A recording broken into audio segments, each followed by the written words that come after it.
कर्ण के जन्म की कहानी। दोस्तों, ये कहानी महाभारत के एक ऐसे योद्धा की है जिसे लोग दानवीर कर्ण के नाम से जानते हैं। कर्ण पांडवों में सबसे बड़े थे और इस बात का पता सिर्फ माता कुंती को ही था। कर्ण का जन्म कुंती के विवाह से पहले ही हो गया था, इसलिए लोकलाज के डर से कुंती ने कर्ण को छोड़ दिया था। लेकिन कर्ण का जन्म कुंती के विवाह से पहले कैसे हो गया? दोस्तों, ये बात उस समय की है जब कुंती का विवाह नहीं हुआ था और वह सिर्फ राजकुमारी थी। उसी दौरान ऋषि दुर्वासा पूरे 1 वर्ष के लिए राजकुमारी कुंती के पिता के महल में अतिथि के रूप में ठहरे। कुंती ने 1 वर्ष तक उनकी खूब सेवा की।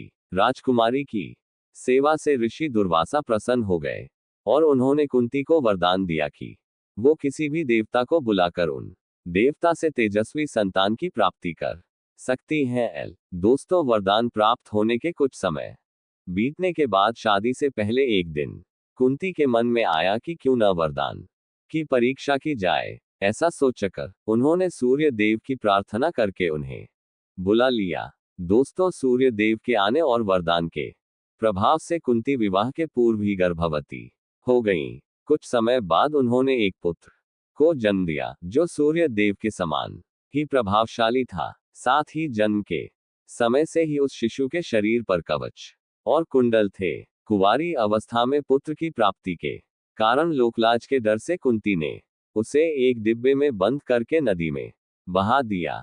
बक्सा एक सारथी और उसकी पत्नी को मिला जिनकी कोई संतान नहीं थी। वो दोनों कर्ण के रूप में पुत्र को पाकर बहुत खुश और उसका लालन पालन करने लगे। यही सूर्य पुत्र आगे चलकर दानवीर कर्ण कहलाए और कई वर्षों बाद कुरुक्षेत्र के युद्ध में 5 पांडवों के सामने वह एक शक्तिशाली योद्धा के रूप में वीरगति को प्राप्त हुए।